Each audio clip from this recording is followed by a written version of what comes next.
My name is Misty Wrigley Miller, and I've been involved with the American Saddlebred for about 20 years, breeding and competing.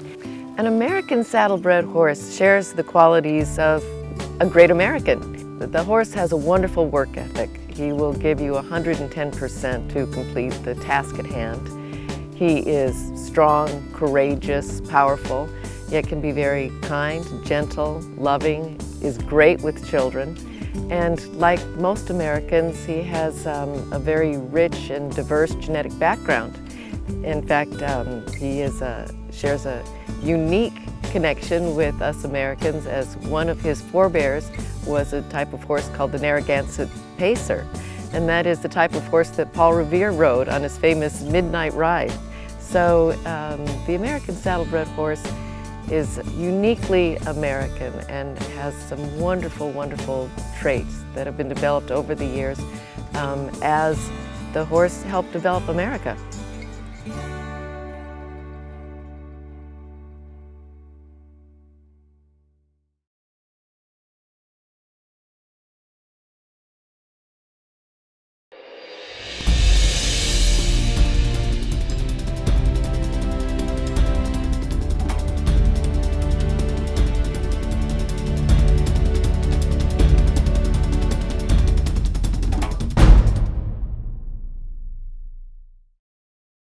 This young lady is trotting, doing a posting trot, and I want to speak a little bit about how her position is. A lot of times the saddle seat riders are criticized because their legs are not fully engaged on the side of the horses. And there's a very sound reason for that. The American Saddlebred is actually a product of 5 different breeds of horses. The Arabian, which is the foundation horse for all breeds, the English Thoroughbred, the Narragansett Pacer, the Standardbred, and the Morgan. Each one of those breeds gives the American Saddlebred a unique characteristic, but the common denominator is that they're all cold-blooded breeds. The touches are more sensitive to these breeds, and therefore when a leg is applied or a bridle is touched, it's a little bit of a lighter and quicker timing. The other denominator that our riders work toward is understanding that the horse moves in a vertical as well as a horizontal plane. So we're constantly working our horse forward and then back to us. Most of the horses' necks, if you can envision in your mind, a little seahorse.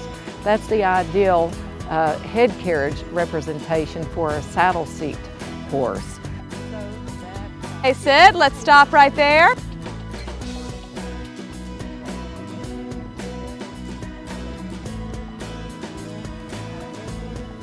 Good. Be sure you keep her hips pushed over with that right leg. Very nice. Keep those hips pushed over. That nice first step with that right hind leg. Excellent. Good. She tries to push her body over. Use this left leg to push her back over on that straight line. A little bit shorter with your reins. Let's see if we can get a little slower, a little more collected. Very nice. Keep relaxing and sinking down deep. Very nice. And halt. Good. Just let her stop and stand a second. We reach down and give her a good pat on the neck. As you are seeing, this young lady is taking a Western lesson on the Saddlebred horse, and the instructor is just giving her a little bit of quality time outside and enjoying this gorgeous day. And who couldn't be more happy and excited to be riding a horse on a gorgeous day like this? And when you're ready, let's pick up a lope from your jog. Just lots of right leg. Very nice. Nice transition.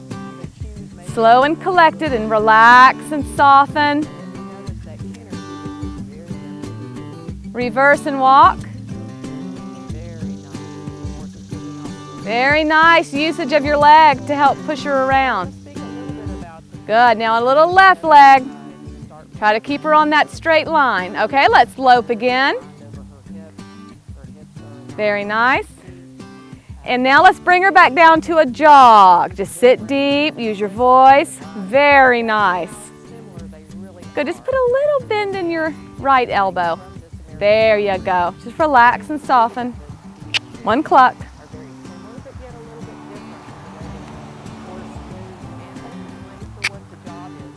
Good. Now Julie's back with our new rider and the hunter equipment. This is the same little mare, and it's going to take just a moment for this little mare to kind of warm to this bridle. Change the bridle pretty quick. And our rider's working with her to get her to flex at the pole a little bit. And you'll notice on our rider that we are adopting the traditional hunter style of position, where we have a close contact leg and our hands are in a little bit different position. All right, let's go ahead and pick up a canter. Very nice and smooth. Good. Nice and steady with her head. Nice and light and soft with your fingers, maintaining that lower leg contact. Good. Very nice.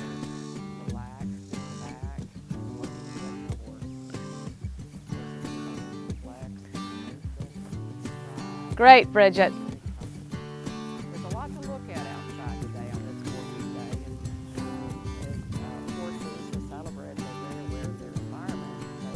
So Okay, perfect. Just let her halt for a minute. Stop and stand.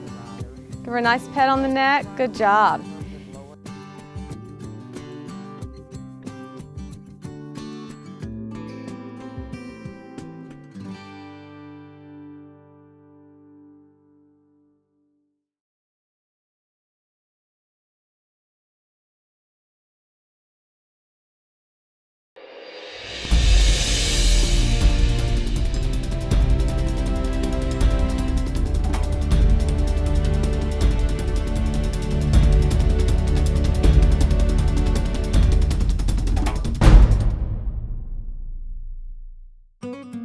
When we teach our driving lessons, you want to have your outside leg as a road pony lesson. You want to have your outside leg braced, which right now will be their left leg. They'll be sitting over to the right side of the cart for balance. So that way when they go faster, their balance is to the inside of the cart. That way the cart stays centered. When teaching driving lessons, you want to have the children first of all learn to look up between their ears while driving. You also want to have your hands separated so that way they're not right over the tail. For safety reasons, the reason why you do that is if the rein gets caught on the tail, it will scare the horse or pony, and that is dangerous. We try to teach safety first. Hands are separated, shoulders are back, a lot like riding. Your feet are in the stirrups, similar to your saddle, with the weight down your heel. As they turn the bend, you'll see their inside shoulder will come back. And while their inside shoulder comes back, that'll help their right hand come back to help turn the pony in the turn. Same thing through the turns. You want their hips to follow their head.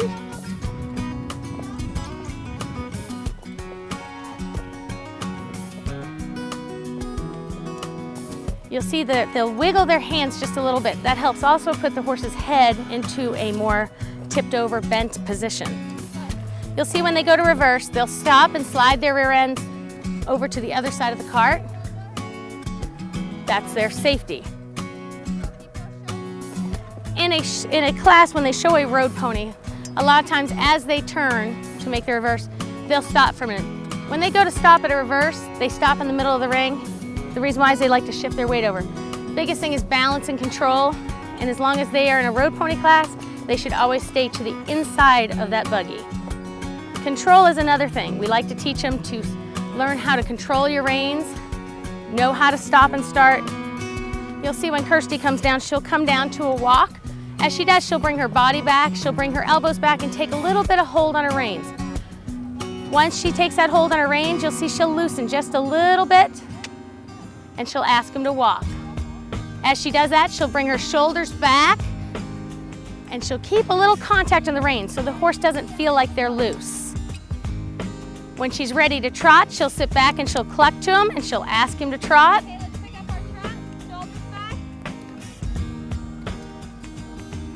And then she takes just a hair more contact, just a little more contact. If she wants him to speed up, she'll cluck to him once.